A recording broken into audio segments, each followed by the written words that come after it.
ẹ kú dédé àkókò yìí gbogbo ẹ̀yin olólùfẹ́ ìkànnì Jígí Alára, ìkànnì 24 tó fi ìkàlẹ̀ sí ìlú Ìbàdàn ìpínlẹ̀ Ọ̀yọ́, ilé tí a ti ń sọ ọ̀rọ̀ bí àkọ́lé ìtàn tó jẹ́ wípé pẹ̀lú ìmísí Odùduwà ní gbogbo ọ̀rọ̀ tó ń jáde láti ẹnu wa. Ẹ̀yin olùgbọ́ wa, a dúpẹ́ fún bí ẹ ṣe ń bá wa lọ. Ojú tẹ́ fi ń fò wá kò ní fọ́, bẹ́ẹ̀ sì ni etí tẹ́ fi ń gbọ́ wa kò ní di tẹ́ náwó sí láéláé. Abdulkareem Nimot ni oníròyìn yín. Orílẹ̀-èdè Switzerland fẹ́ ṣòfin tí kò ní jẹ́ kí gbogbo èèyàn orílẹ̀-èdè náà kọjá mílíọ̀nù 10. Ǹjẹ́ ó ṣeé ṣe kí orílẹ̀-èdè kan má jẹ́ kí èèyàn tó wà nílẹ̀ rẹ̀ kọjá iye tí wọ́n fẹ́? Ìbéèrè tí orílẹ̀-èdè Switzerland yóò máa dáhùn lónìí ọjọ́ Àìkú rẹ̀ o, níbi ìpàdé àpérò kan. Níbi ìpàdé àpérò yìí ni àwọn èèyàn orílẹ̀-èdè náà yóò ti jíròrò lórí bóyá wọn kò fẹ́ kí iye tí wọn yóò máa gbé níbẹ̀ lè kọjá mílíọ̀nù 10. Àbá láti jẹ́ kí èèyàn ilẹ̀ náà má kọjá mílíọ̀nù 10 yìí ló wá láti inú ẹgbẹ́ òṣèlú Swiss People's Party tí wọ́n sọ pé yóò mú kí ayédèrú fún àwọn tó ń gbé níbẹ̀. Nínú àlàyé wọn, ṣíṣe èyí yóò dín ìṣòro ilé gbígbé àtàwọn ìṣòro míì tí aráàlú ń dojúkọ. Àmọ́ àwọn ọmọ ẹgbẹ́ alátakò ti tako àbá náà pé níṣe ni wọ́n gbé kalẹ̀ láti mọ̀ọ́mọ̀ ti ilẹ̀kùn mọ́ àwọn ọmọ ilẹ̀ òkèrè kí wọ́n má bàa wọlé síbẹ̀. Ẹ̀wẹ̀, ìjọba ilẹ̀ náà tó fi mọ́ àwọn ẹgbẹ́ òṣèlú àtàwọn ẹgbẹ́ oníṣòwò ní ìgbésẹ̀ ọ̀hún burú jọjọ látàrí pé yóò dín iye àwọn òṣìṣẹ́ ilé ìtura àti ilé ìwòsàn kù. Bẹ́ẹ̀ ni yóò tún ṣàkóbá fún ìbáṣepọ̀ wọn pẹ̀lú àjọ European Union.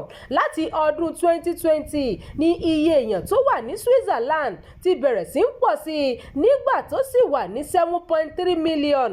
Lọ́wọ́ yìí iye èèyàn tó wà nílẹ̀ náà ti pé 9.1 million tí ìdá 17 nínú wọn sì jẹ́ ọmọ ilẹ̀ míì tó ń gbé níbẹ̀.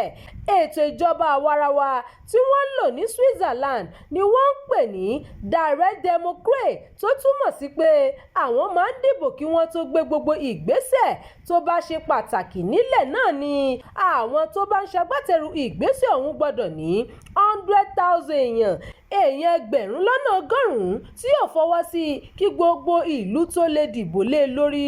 Púpọ̀ nínú àwọn olùdìbò ló ti ń sọ pé iye èrò ibùdókọ̀ ojú irin ti pọ̀ jù, ilé wọn ju ti tẹ́lẹ̀ lọ, bẹ́ẹ̀ sì ni ètò ìlera ń gbówó lórí.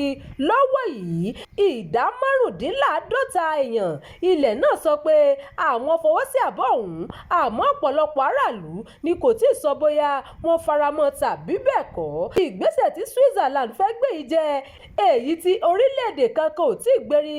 Tí ẹ ò bá gbàgbé, China ti fi àkókò ìgbà kan ṣòfin pé kí aráàlú má bí ju ọmọ kan ṣoṣo lọ, àmọ́ wọ́n ti pa òfin ọ̀hún tì báyìí. Àbá tí Switzerland yìí sọ pé iye èèyàn tó wà nílẹ̀ náà kò gbọdọ̀ kọjá mílíọ̀nù 10 tí yóò bá fi di ọdún 2050, àti pé ìjọba gbọdọ̀ bẹ̀rẹ̀ ìgbésẹ̀ láti jẹ́ kó rí bẹ́ẹ̀ tí àwọn èèyàn ibẹ̀ bá ti lé ní 9.5 million.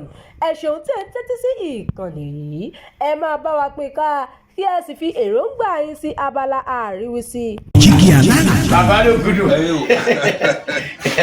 Èmi ní kí n wá ṣàlàyé fún yín pé àwa ti ń lọ ni. Èmi àti ìyàwó mi a ti ń lọ. Òun ni wá ṣàlàyé fún yín. Ó ti jáde bàtà bàbá mi ni. Bàtà bàbá mi. A retí láti ìjọ ẹ̀. Ṣé ti pín ogún bàbá yín? Ọ̀rọ̀ pé wọ́n pín ogún bàbá mi kọ́ àní bàtà bàbá mi tó fẹ́ ṣò ní Jígí Alára TV. Ó ti jáde sórí YouTube o. Ó ní lọ sọ. Ṣé ní pọ́ńṣẹ́ ní gbogbo aláyé?